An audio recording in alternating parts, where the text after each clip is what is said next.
Não tem nada a ver. Mas eu te devo desculpa a respeito disso. Eu vou te explicar por quê. Chegou um momento que o bar ao vivo, a gente já estava fazendo aquilo há tanto tempo e sem sucesso.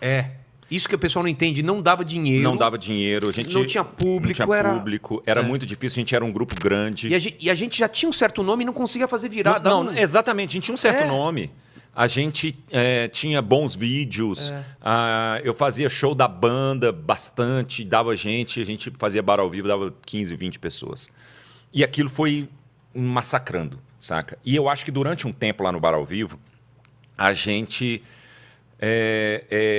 errou, todo mundo errou. Eu já conversei isso com o Nando, por exemplo, que é o cara mais próximo de mim hoje. Talvez eu nunca tenha conversado isso com o Tortorelli também. O Tortorelli era o mais de boa. Que era o mais de boa, Eu não sei porque... Ele fazia pouco porque ele tinha rádio, alguma coisa que não impedia ele... Ele começou naquela época a fazer rádio. Mas era isso que você falou, era eu, você e o Nando, era a toda equipe segunda. toda segunda. Tá? Toda segunda. E aí, por exemplo, alguns estigmas foram ficando. E eu fui me incomodando muito com isso. Eu sei exatamente o que você está falando. Por exemplo, o Cambota só fecha show. Mas eu não queria só fechar o show. Eu nunca tinha isso, né? Só fechar o show. Tinha isso. Ele chega atrasado para não ser o primeiro. E sendo que você... Nas reuniões você falava assim, se precisar eu venho. Eu venho. E eu vou te explicar, por exemplo, por que eu chegava atrasado. Porque era chato assistir o mesmo show. Eu lembro que na época eu fumava. E eu ficava lá fora fumando enquanto vocês estavam fazendo show. Mesmo. Porque era chato assistir o mesmo show e tal. Porque toda segunda... Não é diferente, por exemplo... Quando a gente... Se a gente tivesse uma casa cheia toda segunda, a gente tava feliz, cara. Claro. Só que aquilo foi ficando maçante. Aí depois disso, eu realmente... Um dia eu questionei, eu falei... Eu não fecho todo dia porque eu quero. Eu fecho todo dia porque ninguém quer entrar depois do violão.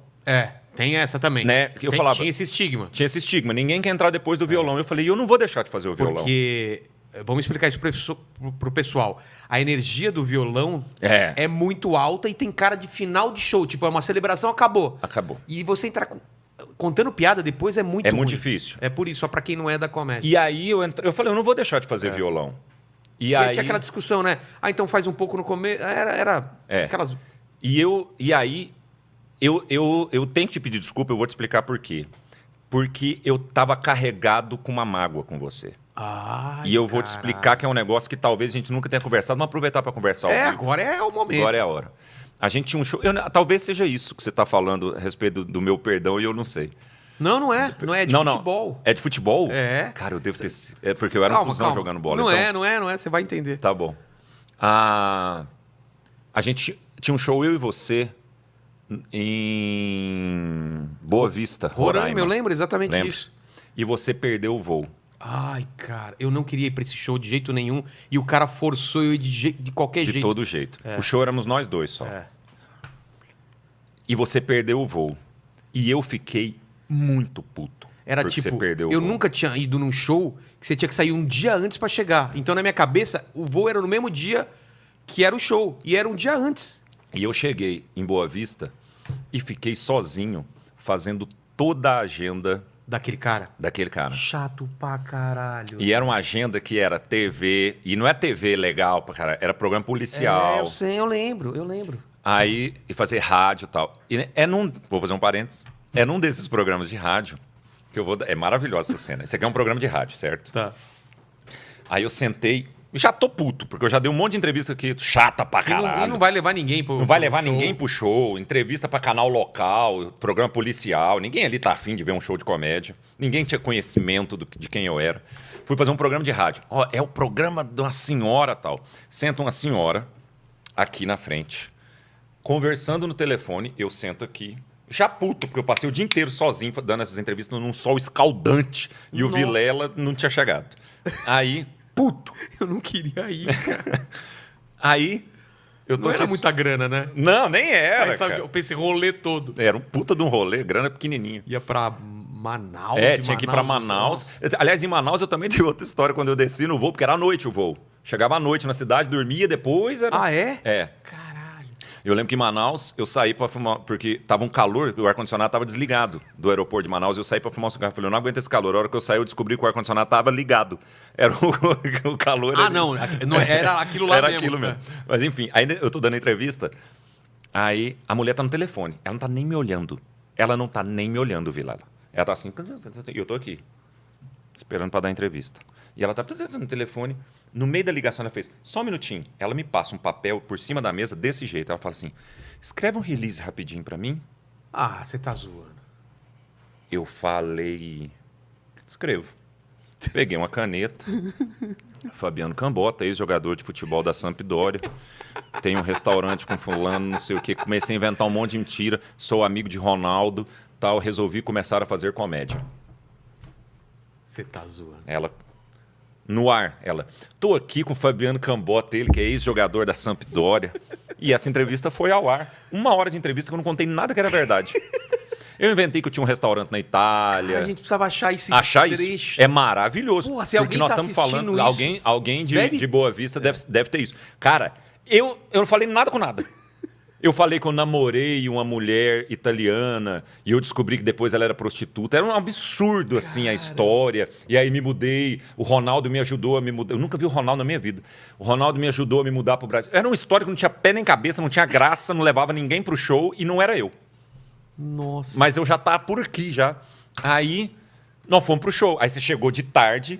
Para o show já à Pro noite, show já à noite. sem combinar nada. Nada. Aí nós chegamos pro show e eu lembro que aí eu já tá tão puto com você.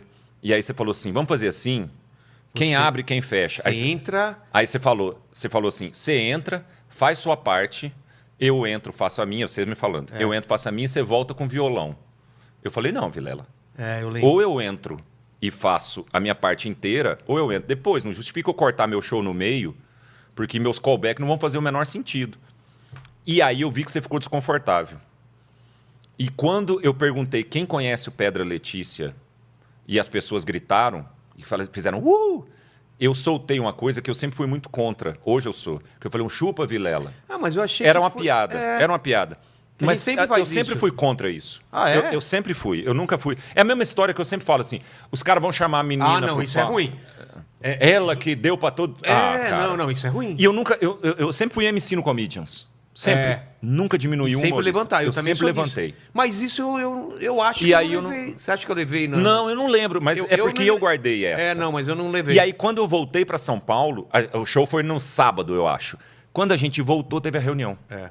Entendeu? Por isso que eu acho que ficou pra mim, por exemplo, Não, mas- e pra você, meio estremecido. o lance foi assim- Talvez só a reunião não teria ficado. Não que pra ficaria. mim... Não, pra você era por causa disso. Não, é mas- por causa de tudo. De tudo. Mas é aquele negócio. Agora a gente tá resolvendo. Pode ir, né? Estamos resolvendo nossas coisas aqui. É do caralho isso, né? Não, mas é ótimo poder... Até porque, Porque a gente se encontrou outras vezes e nunca ficou um negócio. Não, eu não, odeio esse também cara. não, a gente nunca, sabe o que nunca. aconteceu, mas a gente nunca trocou ideia. E eu sempre pensei assim, pô, eu preciso um dia sentar num bar e trocar ideia. Por isso que eu queria muito. Era pra você ter vindo em dezembro e não deu por algum motivo, né? Você tava com suspeita de Covid. Eu tive uma suspeita de Covid. Não tive, graças a Deus, mas eu tive uma... Mas era isso. Mas qualquer espirro que você dá, eu tenho gato em casa. eu não Aí tenho o aqui gato cachorro. passa no meu nariz, eu falo, tô com Covid. Eu já fico... Mas o lance foi esse. Era aquele negócio de juntar muita gente falando coisas, É, né? não. E o que você falou, E eu outra nunca tinha coisa. parado pra pensar. Porque o show tava ruim. Porque se a gente tivesse ganhando dinheiro e se divertindo, nunca ia acontecer Nunca... isso. E outra coisa, cara, a gente demorou muito... Cara, as pessoas... É muito difícil para as pessoas entenderem o que foi 2009, 2010, 2011 para comédia. Porque a primeira leva de humorista fez muito sucesso com o CQC. Depois teve uma entre-safra. Total. Entendeu? Até surgiu o Ventura. Do Maurício Meirelles e Morgado, a gente vem logo depois deles até o Ventura. Até o Ventura tem uma entre-safra ali, de 2, 3 anos. Gente tentando entender o que ia entender acontecer. e tal. E era uma enorme concorrência e a gente não sabia direito o que estava fazendo, a gente era bombardeado, sabe? A gente se passava, a gente era muito criticado. Era um momento muito difícil, cara. E é difícil para as pessoas entenderem isso, porque ninguém convivia com esse Você falou momento. de estigma, era muito isso. Por exemplo, o Rabin tinha esse problema do pessoal falar que ele demorava muito no palco. Você, eu, o Nil também tinha um pouco Nil. isso e tal. E aí e era chato quando pegava esses estigmas. Né? Pois é, mas eu sempre achei muito foda-se. E foi o motivo pelo qual eu comecei a fazer meu show solo. Porque aí... Porque eu fazia meu tempo. Entendeu? Porque eu falava, foda-se, não vou... Esse show que eu esqueci, que eu fiz com o Nil, que eu tive que sair de BH. E deu certo no final. E dei certo. Eu cheguei 10 horas em ponto. O show começava às 10 horas. Direto eu pro cheguei palco. 2 para as 9. 2 para as 9, correndo, dando um cacete na estrada. Cheguei 2 para as 9, dei um abraço no Nil, falei, desculpa, Nil, cara, eu sou um idiota. Expliquei pro Nil, ele falou, fica tranquilo. Eu vou entrar, começo e te chamo. Ele fez 45 minutos. Eu não precisava ter corrido. Dava tempo de você vir. Porra, dava tempo de eu vir tranquilão. E aí, mas eu sempre achei, e nunca critiquei também as pessoas que demoravam nesse caso, assim. Por exemplo, eu ia fazer show com algum parceiro, tipo Às Nico, vezes a gente tinha que enrolar mesmo porque a galera tava na estrada. Sabe? Mas E eu é por isso que eu te pedi desculpa, porque eu acho injusto. A gente era uma turma, todo mundo errou lá e de repente o Nando reclamou, as produtoras na época reclamaram, eu falei, pô, vamos só falar com o Cambota. Mas quando fecha uma reunião para se falar de um problema, não é legal. Uma coisa é falar, velho, semana passada você estourou, beleza? Se tivesse resolvido. Mas muito disso vai desse momento que a gente vivia. E era um momento que eu vivia muito mal, cara. Comigo mesmo, assim, sabe? Que é o que eu te falei. Mas você foi super educado, sem nenhum momento gritou, falou, porra, eu não sabia disso, mas precisava. Porque eu sou muito duro na hora de falar. E tem essa coisa. Tá com eco agora aqui um pouquinho. É que eu queria perguntar uma coisa, aproveitar. Eu queria saber como é que você se sentiu, Vilela, na hora que ele gritou chupa Vilela. No meio do palco. Porque era comum. Porque era comum a gente zoar. Era comum? Falava assim. Você não ficou magoado? Não, porque, por exemplo, imagina se eu fosse antes dele. Quem conhece o mundo canibal? Chupa. Chupa era normal a gente brincar com isso, entendeu? E eu falei zoando. Mas é que tinha um sentimento ruim. É por isso que eu tô te mostrando. A gente faz muito isso até quando é errado, por exemplo. Você fala, quem conhece o mundo canibal e 3 pessoas falam, nossa, sucesso chegou, né? Você fala chupa. Chupa. Você fala do mesmo jeito. Então isso não pegou. Mas eu entendo que na sua cabeça, de repente, foi juntando as coisas. Foi juntando. Mas na minha cabeça era tipo, eu acho que tá uma fase também ruim do Gus, de você, e ele me falava muita coisa. Sabe quando vai juntando na cabeça? E o Cambota é isso. Aí eu falei, cara, aí é que tá. Hoje, eu analisando, é muito fácil. Eu conhecia você e não tinha o que reclamar. Por que eu fui na cabeça dos outros? Mas cara, você sabe que eu lembro que nessa época também, uma das coisas que eu mais me apeguei foi ao fato de... Eu tinha errado muito na minha vida. Antes. Errei. Com minha família, meus amigos. E quando eu me mudei para São Paulo e estava passando por esse processo de fazer uma coisa que eu amava, eu não queria errar de novo. Então, todas as vezes que eu fiz uma coisa da qual eu tinha uma consciência limpa, eu falava, deixa que o tempo se encarrega. Todas as vezes. Quando eu fazia uma coisa que eu pensava, me passei, ou cometi, eu ia resolver. Para não ter o mesmo sentimento que eu tinha tido de todas as cagadas que eu tinha feito no passado. E assim é para mim até hoje. Eu não tenho problema nenhum em pedir desculpas para os meus amigos, para o meu irmão que trabalha comigo, para a Flávia. Eu peço desculpas quando eu erro. Quando eu acho que eu não estou errado, eu espero. Porque normalmente as coisas se assentam. Exatamente. Sabe? E assim eu vivo mais tranquilo. Não significa que eu não tenha errado. Porque muitas vezes você erra também sem perceber que fez a cagada.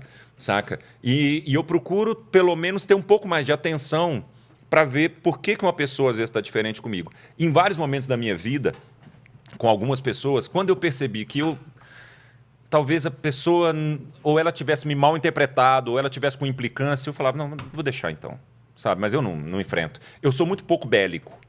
Sabe? Mas é isso que me deixou chateado. Porque você é um cara tão gente boa que, assim, cara, eu consegui brigar com o Cambota, porque não é uma coisa fácil, concorda? Mas é... Ou é? Não, eu imagino que eu não brigo seja, com ninguém. Entendeu? E aí eu falei, eu falei de uma forma muito... Eu falei o que eu tava pensando, o que todo mundo tava pensando, mas da forma errada. Mas você sabe que as coisas... Por exemplo, eu fiquei chateado na época. Claro. Mas depois passou. Só que eu acho que o ruim foi o afastamento. Exatamente. Eu lembro que... Porque quando eu te encontrei, por exemplo, no casamento do Osmar... foi de boa. Super de boa. E eu nunca tinha passado muito tempo com a Mari. Com a Mari e a minha? Sua. É? Aí eu lembro que a Flávia elogiou, falou, gente, como ela é linda, como ela é gente boa e tal... E é muito engraçado, porque, é o mesmo cara que eu dei uma afastada e a gente estava super grudado na época, fazendo programa de rádio, que a gente tinha inventado um negócio. Exatamente, fez muita coisa junto. Você gravou um clipe aqui. Gravei um clipe aqui, que é uma bosta, inclusive. É ruim. Deus! Das piores coisas que eu já fiz na minha vida, aquele clipe. Não vou nem contar qual é, para as pessoas não procurarem. Posso falar para o pessoal procurar? Pode, tá lá. A música é Lá Lá Lá. Chama Lá Lá Lá. Então vejam, aqui gravado. Gravado aqui. Nossa, mas é muito ruim o clipe. Meu Deus do céu, a banda tem uma vergonha desse clipe. É louco isso, porque... falei de novo, é louco isso. Mas é louco isso porque a gente se encontrou e não teve esse lance de, puta, o cara... Não, era como se nada tivesse acontecido. Mas realmente mas eu sentia sempre que faltava esse negócio de eu falar.